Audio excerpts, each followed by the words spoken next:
थाना रायगढ़ सिटी लाहौर का वाक़या है जहाँ साले ने बेनोई को अंधाधुंध फायरिंग करके कत्ल कर दिया। वजह ना जो सामने आई कि तलाक होकर बहन घर आ गई हुई थी एलिज एक्यूज़ की, और अब जो बेनोई थे साबिक वो से तानेबाजी करते थे। और इस दौरान जो एक चीज़ और पुलिस रिपोर्ट में सामने आ रही है कि इस दौरान वो जो ख़ातून जिससे तलाक हुई थी वो या तो वापस अपने उसी खामद के पास चली गई सुलह सफाई करके, और या फिर कहीं और चली गई जिसका जो अलेज अक्यूज़ है उससे बड़ा खार व रंजिश था। और इस दौरान जो मकतूल है वो उसे तानेबाजी करता था as per report of the police and as per statement of the accuse.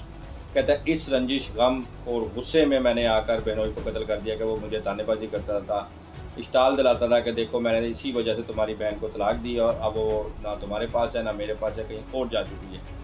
अब ये चीज़ें तो सारी इन्वेस्टिगेशन में आएंगी, मगर ये किसी सूरत कानून इजाज़त नहीं देता कि हम किसी की जान ले लें, किसी को कत्ल ही कर दें, चाहे कोई भी इशू हो। तो इसके लिए प्रॉपर प्रोसीजर है कि अगर किसी से आपको गुस्सा है, रंज है, कोई आपके साथ उसने जुर्म किया है तो आप मुतल्लिका लॉ इन्फोर्समेंट एजेंसी के पास उसे रिपोर्ट कराएं। इस वाक़े में अब इस शख्स ने जो कत्ल किया है इसमें ना सिर्फ इसे बल्कि इसके भाई को भी, इसके वालिद को भी पुलिस ने हिरासत में रखा और इन्वेस्टिगेशन इज़ अंडर प्रोसेस। तो जो चीज़ सामने आ रही है कि इन्होंने बाकायदा प्लानिंग करके या कॉमन इंटेंशन के ज़रिए या अबेटमेंट के ज़रिए जुर्म किया है, ये तो पुलिस रिपोर्ट में साबित होगा। मगर एज़ प्रेजेंट एक शख्स की जान जा चुकी है और वो चीज़ रिकॉर्ड पर है कि उसे फायर मारकर कत्ल किया गया है।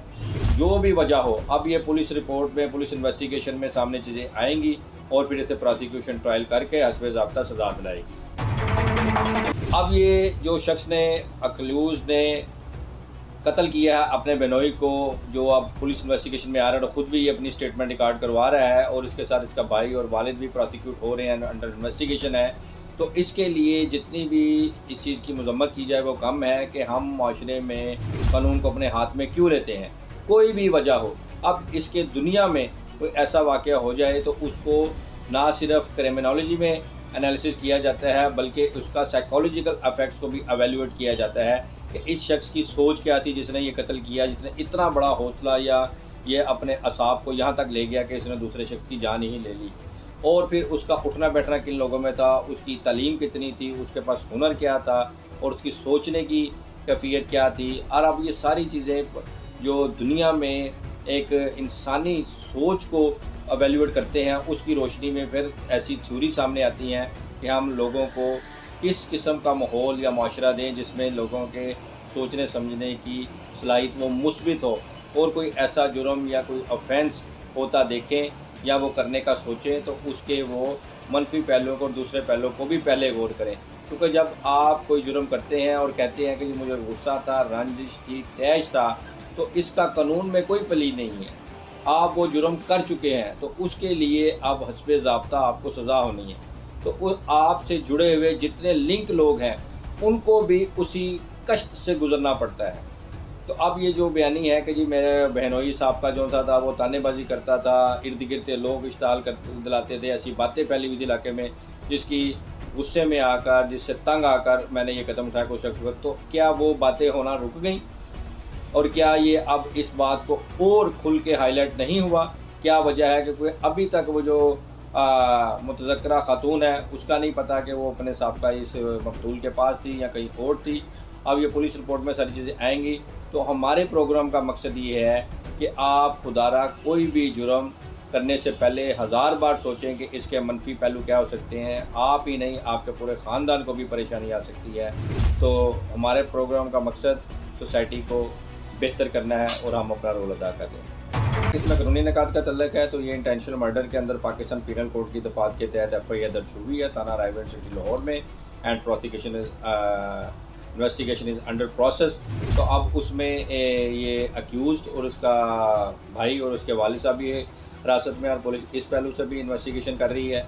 अब जिसका जो रोल होगा उसके मुताबिक उसको डिफ़ाइन करके उसके प्रोसिक्यूट किया जाएगा। अब जो मुतज़क्किरा पुलिस रिपोर्ट है इस वक्त तक जो स्टेटमेंट पहुंची है कि वो अक्यूज़्ड बयानी है कि जी मैंने ये जुर्म किया है और गुस्से तैश रंजिश में आके ये किया है। बाकी जो फादर और भाई का रोल है वो उसमें माइनस करने की बात हो रही है।